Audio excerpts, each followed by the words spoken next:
Spock, it's Captain Jim here. I'm in the planet Voltran right now, and you won't believe it, I've discovered the most amazing food. It's called a cosmic grape. Grape. Grape. What's neat about this cosmic grape is that it's just two ingredients. Grapes and this box gelatin mix. I'm trying this lime kind. You just put it right on the grape. You put a lid on top and you give it a nice shake. And that's basically it. Pretty cool. I just put a lid on it and I put it in the freezer for about an hour. It makes the perfect snack. Wait, what's that? You missed it? I'll show you again.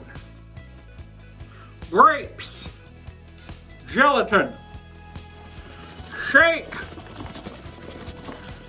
and then you just freeze them.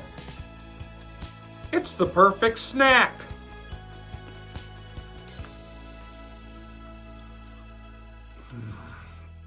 Out of this world.